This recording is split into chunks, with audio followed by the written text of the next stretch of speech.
Hello students, welcome to our YouTube channel education point coaching centre. बच्चों, आज जो हमारे पास वर्कशीट आई है वो है worksheet number 80, subject English, class 9th, and it is dated 4th February 2021। और बच्चों, यहाँ पर आपको नेम ऑफ़ द स्टूडेंट और name of the class teacher के लिए स्पेस प्रोवाइडेड है, तो आप यहाँ पर दोनों कॉलम्स अपने आप फिल कर लेंगे। तो आज जो हमारे पास वर्कशीट आई है वो इंटीग्रेटेड राइटिंग प्रैक्टिस है। ऐसी राइटिंग प्रैक्टिसेस आप पहले भी कर चुके हैं। तो दो ही क्वेश्चंस हैं और दोनों के आंसर्स आपने 100 to 120 वर्ड्स में लिखने हैं। तो चलिए आइए करते हैं writing practice number 1, story writing. Look at the picture given below. You must have seen or heard about such fires accidents in your city.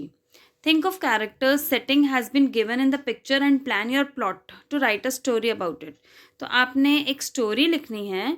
उस स्टोरी में आपको देखिए एक पिक्चर दे रखी है कि किस तरह से एम्बुलेंस भी आई हुई है, आपको यहाँ पर फायर ब्रिगेड भी है, वो आग बुझा रहे हैं पानी की। पानी आग देखिए कितनी ज़्यादा आग लगी हुई है, चारों तरफ स्मोक ही स्मोक है। तो आपको थोड़ा सा बेसिस दे दिया है कि क्या पिक्चर है। आपको इसको देखकर अपने कैरेक्टर्स खुद यूज़ करने हैं, प्लॉट अपने आप यूज़ करना है और इस पिक्चर से रिलेटेड कुछ मिलता जुलता आप एक स्टोरी लिखेंगे। ठीक है, चलिए देखते हैं इसका answer. Yesterday evening I was enjoying with my friends as it was my birthday, कि कल मैं अपने फ्रेंड्स के साथ एंजॉय कर रहा था और क्योंकि मेरा बर्थडे था। Suddenly there came a loud noise from outside, और एकदम अचानक से बाहर से आवाज़ आनी शुरू हो गई। We looked outside from the window, we were shocked to see that the building was on fire.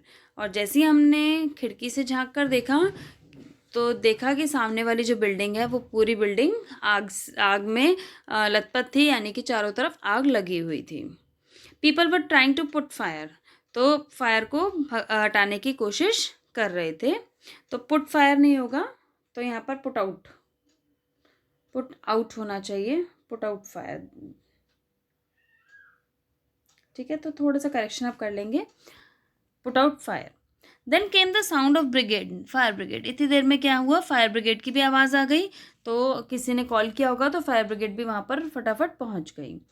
Fireman came out and started extinguishing hazardous fire, और जो इतनी भयंकर आग लगी थी फायरमैन ने उसको कंट्रोल करने की कोशिश की। It had spread too much, people inside the building were crying for help, और जो बिल्डिंग के अंदर जो लोग थे वो हेल्प के लिए चिल्ला रहे थे। Their belongings were burnt and many were badly injured. कईयों के तो जो बिलोंगिंग्स थी, यानी कि उनकी घर की चीज़ें सामान वो सब जल गया था और कई बैडली इंजर्ड हो गए थे, उनकी कंडीशन ख़राब थी। Then in no time ambulances also reach there, और कुछ ही समय में वहाँ पर एम्बुलेंस भी पहुँच गई। The injured people were immediately taken to the hospital, और जो भी इंजर्ड थे उनको फटाफट हॉस्पिटल पहुँचाया गया। Later we came to know that the fire broke out due to short circuit, और बाद में पता चला कि आग लगने का कारण उस बिल्डिंग में शॉर्टकट हुआ था और शॉर्टकट की वजह से आग लग गई थी। Really the day was a total disaster, I will never forget this incident in my life. और ऐसा इंसिडेंट मैं शायद अपनी लाइफ में पहला ही देख रही थी, तो और वो मेरा बर्थडे था, तो शायद मैं ये इंसिडेंट अपनी लाइफ में कभी भी भूल नहीं पाऊँगी कि कितना हैज़ार्डस इंसिडेंट था, और उसी दिन मेरा बर्थडे भी था। ठीक है, तो देखा आपने स्टोरी। आप अपने अकॉर्डिंग जैसे भी आपको लगता है आपको और कोई कैरेक्टर्स लिखना है या आपको और कोई प्लॉट लिखना है तो आप वो भी लिख सकते हैं। चलिए बढ़ते हैं क्वेश्चन नंबर 2 की तरफ। Writing practice 2, description in 100 to 120 words. You went to the market and met a distant relative aunt there but could not remember her name. You wished her and left. When you reached back home, you tried to describe her to your mother to find out her name. Describe both her physical features, mannerism and style of talking. तो देखिए इसमें आपको एक descriptive paragraph लिखना है। आप market में अपनी मम्मी की फ्रेंड से मिले और आप उनको जानते तो हैं बट उनका नाम भूल गए, और कौन थी वो आप मतलब कि आपको याद नहीं आ रहा था उस समय आपको बस यही याद आया कि मैंने इनको कहीं देखा है। तो आप उनके पास गए, आपने उनको नमस्ते किया और उनसे बात की और उनके फेशियल एक्सप्रेशंस देखे और किस तरह से वो बात कर रही थी, वो सब चीज़ें आपने नोटिस की। और जैसे ही आप घर पहुँचे तो ये सब चीज़ें आपने घर जाकर अपनी मदर को बताई और मदर ने फिर आपको उसका नाम बताया। तो आपने उनको, जो अपने जिस लेडी से हम मिले थे, वो स्ट्रेंजर नहीं थी, बट वो स्ट्रेंजर मीन्स आपको उनका नेम रिमेंबर नहीं था। ठीक है, तो इसीलिए आपको एक डिस्क्रिप्टिव पैराग्राफ लिखना है। क्लियर? चलिए देखते हैं इसका answer. Today I met an old lady in the market. I recognized her by face well, but forgot her name. कि आज मैं मार्केट में एक ओल्ड लेडी से मिला और मुझे उनका फेस तो रिकॉग्नाइज मैंने कर लिया, बट उनका नाम मैं भूल गया।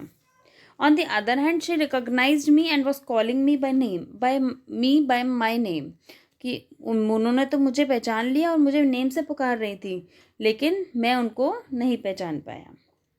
I went near her, foot-wished her. She blessed me and asked about the whereabouts of our family members. मैं उनके पास गया, उन्हें फुटविश किया। फुटविश मतलब उनको चरण स्पर्श किए। उन्होंने मुझे ब्लेस किया और घर के सभी फैमिली मेम्बर्स के बारे में उन्होंने हालचाल पूछा। Her way of talking was so polite, बहुत ही पोलाइट उनका जो बिहेवियर था। She even offered me to have lunch with her, और उन्होंने मुझे खाना खाने के लिए भी कहा कि मैं उनके साथ खाना खा लूँ। She was short heighted, her hair were white in colour, height में वो छोटी थी और उनका जो बालों का कलर था वो वाइट था। शी हैड फेयर कॉम्प्लेक्शन, और कॉम्प्लेक्शन मीन्स उनका जो स्किन का कलर था वो फेयर था, कॉम्प्लेक्शन अच्छा था, वाइट था। She had a birth mark on her left cheek पर उनका कोई बर्थ मार्क था। और ये सब चीज़ें जब मैंने देखी उसके बाद then I bade her good bye and came back home, और सब चीज़ें देखने के बाद मैं घर वापस आ गया। और घर में आकर फिर अपनी मम्मी को कह रहा है, as soon as my mother, ये सब चीज़ें मम्मी को बता रहा है। As soon as my mother heard her description she recognised her and told me her name. और जैसी मेरी मम्मी ने ये सब डिस्क्रिप्शन सुनी तो उनको पता चल गया कि वो लेडी कौन थी और उन्होंने मुझे उनका नाम बता दिया। क्लियर? तो ये 2 आपके छोटे से राइटिंग प्रैक्टिसेस थी। तो होप आपको ये वीडियो पसंद आई होगी। तो वीडियो को लाइक, शेयर एंड सब्सक्राइब ज़रूर करिए। ठीक है, चलिए मिलते हैं नेक्स्ट वर्कशीट में। Till then bye.